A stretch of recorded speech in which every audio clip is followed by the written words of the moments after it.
ಇವತ್ತು ತುಮಕೂರು ಜಿಲ್ಲೆಯಲ್ಲಿ ಮಹತ್ವಾಕಾಂಕ್ಷೆಯಾದ ಯೋಜನೆ ಕುಸುಮ್ ಬಿ ಮತ್ತು ಸಿ ಅನ್ನೋ ವ್ಯಾಲಿಗೊಳಿಸೋಕ್ಕೆ ಈಗಾಗಲೇ ಕ್ಯಾಬಿನೆಟ್ಟಲ್ಲಿ ತೀರ್ಮಾನ ತಗೊಂಡಿದೆ. ಈಗ ಅದಕ್ಕೆ ನಮಗೇನಂತ ಬಿಟ್ಟರೆ ನಿಮಗೆ ಸೋಲಾರ್ ಸಬ್ಸ್ಟೇಷನ್ಗಳಿದೆ.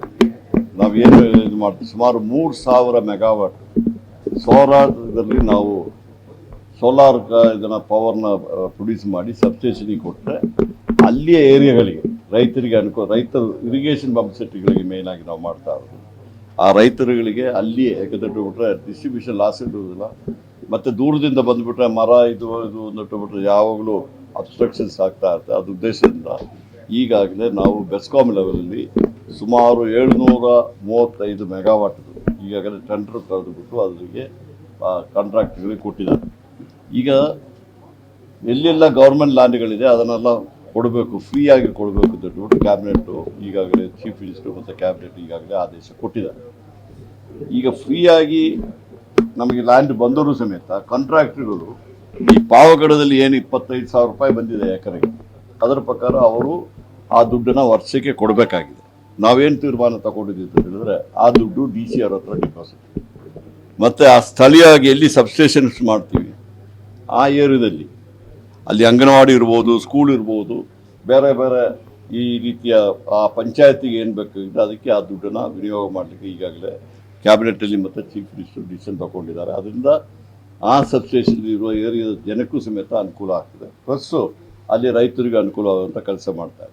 ಇವತ್ತು ನಾನು ರಿಕ್ವೆಸ್ಟ್ ಮಾಡಿ ನಮ್ಮ ಹೋಮ್ ಮಿನಿಸ್ಟ್ರಿಗೆ, ಡಿಸ್ಟ್ರಿಕ್ಟ್ ಇನ್ಚಾರ್ಜ್ ಮಿನಿಸ್ಟ್ರಿಗೆ ಮತ್ತು ರಾಜಣ್ಣ ಅವ್ರ ಮಿನಿಸ್ಟರು ರಿಕ್ವೆಸ್ಟ್ ಮಾಡಿ, ರಾಜಣ್ಣ ಅವರು ಅದರಲ್ಲಿ ಮಧುಗಿರಿಯಲ್ಲಿ ದೊಡ್ಡ ಒಂದು ಸೋಲಾರ್ ಪಾರ್ಕ್ ಮಾಡೋ ಹೆಂಗೆ ನಾವು ಪಾವಗಡದಲ್ಲಿ ಮಾಡಿದ್ದೀವಿ ಅದೇ ರೀತಿಯಲ್ಲಿ ಮಾಡಲಿಕ್ಕೆ ಈಗಾಗಲೇ ಪ್ರಾರಂಭ ಮಾಡ್ತಾ ಇದ್ದೀವಿ. ಅದು ಸೆಂಟ್ರಲ್ ಗೌರ್ಮೆಂಟ್ ಒಂದು ಏಜೆನ್ಸಿ ಇದೆ ತೆಹರಿಯಿಂದ, ಅವರೊಟ್ಟಿಗೆ ಸೇರಿಬಿಟ್ಟು ಮಾಡಿ ಅವರು ಏನು ಹೇಳ್ತಿದ್ದಾರೆ, ನಾವು ಜಾಯಿಂಟ್ ವೆಂಚರ್ ಮಾಡ್ತಾ ಇದ್ದೀವಿ. ಅವರು ಅದನ್ನು ಹಣ ಅವರು ಇನ್ವೆಸ್ಟ್ ಮಾಡ್ತಾರೆ ಮತ್ತು ಅವರು ನಮಗೆ ಫಸ್ಟು ಆದ್ಯತೆ ಕೊಟ್ಟು ಕರೆಂಟ್ ಕೊಡ್ತೀವಿ ಅಂತ ಹೇಳ್ತಾರೆ.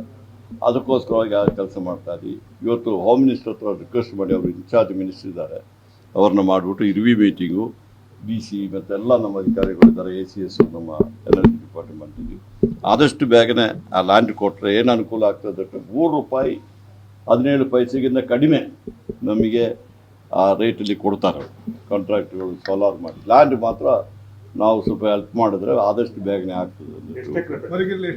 1 ಮೆಗಾವಾಟಿಗೆ 4 ಎಕರೆಯಿಂದ 5 ಎಕರೆ 1 ಮೆಗಾವಾಟ್.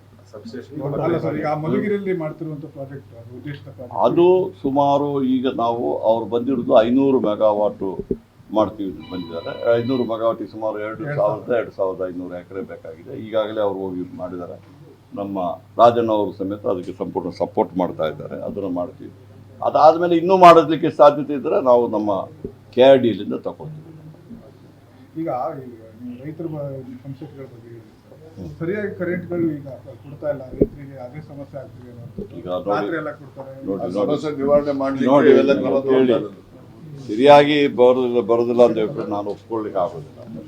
ನಾವು ಸರ್ಕಾರ ಬಂದಾಗ 1 ತಿಂಗಳು ಹೋದವರೆ ತಿಂಗಳು ಸ್ವಲ್ಪ ಕಷ್ಟ ಆಗಿತ್ತು. ಯಾಕಂದರೆ ಡಿಮ್ಯಾಂಡು ಕೇಳಿ ಇಲ್ಲ ಮಳೆ ಇಲ್ಲದಿರುವಾಗಲೂ ಸುಮಾರು 7,000 8,000 ಇದ್ದಿತ್ತು ಡಿಮ್ಯಾಂಡ್. ಒಂದೇ ಸರ್ತಿ 17,000 ತನಕ ಹೋಯ್ತು. ಆದರೂ ನಾವು ಪವರ್ ಕಟ್ ಮಾಡಲಿಲ್ಲ, ಎಲ್ಲರಿಗೂ ಕೊಟ್ಟಿದ್ದೀವಿ. 7 hours ಕೊಡ್ತಾ ಇದ್ದೀವಿ. ಅಲ್ಲಿ ಏನಾಗಿದೆ, ತೊಂದರೆ ಏನಾಗಿದೆ ಅಂತ ಹೇಳ್ಬಿಟ್ರೆ ಈ ನಮ್ಮ ಅಕ್ರಮ ಸಕ್ರಮ ಅಂತ ಹೇಳ್ಬಿಟ್ಟು ರೈತರು ಎಲ್ಲ ಅಲ್ಲಿ ಹುಕ್ಕು ತೆಗೆದ್ಬಿಟ್ಟು ಮಾಡ್ತಾ ಇದ್ದಾರೆ. ಅದನ್ನು ಸರಿ ಮಾಡಲಿಕ್ಕೆ ಈ ಕುಸುಮ್ ಮತ್ತು B ಮತ್ತು C ಯಲ್ಲಿ ನಾವು ಈಗ ಸೋಲಾರು ಇದರ ಸಬ್ಸ್ಟೇಷನ್ ಕೊಟ್ಟರೆ ಅಲ್ಲಿಯೇ ಕರೆಂಟ್ ಕೊಡ್ತೀವಿ. 500 ಮೀಟ್ರು ದೂರದಲ್ಲಿರುವ ಪಂಪ್ ಸೆಟ್ಗಳಿಗೆ ನಾವು ಗ್ರಿಡ್ಡಿಂದಲೇ ಕೊಡಲಿಕ್ಕೆ ಇದು ಮಾಡ್ತೀವಿ. ಬಾಕಿ ಇರುವವರಿಗೆ stand alone pump set solar ಮಾಡಲಿಕ್ಕೆ ಕೊಡಲಿಕ್ಕೆ ಈಗಾಗಲೇ ಮಾಡಿದ್ದೀವಿ. ಅದು ಸಮೇತ ಈಗಾಗಲೇ ಅರ್ಜಿ ಕರೆದಿದ್ದೀವಿ. ಯಾರು ರಿಜಿಸ್ಟರ್ ಮಾಡಿದ್ದಾರೆ, ಯಾರು ದುಡ್ಡು ಕಟ್ಟಿದ್ದಾರೆ ಅವ್ರಿಗೆ ಕೊಡ್ತೀವಿ.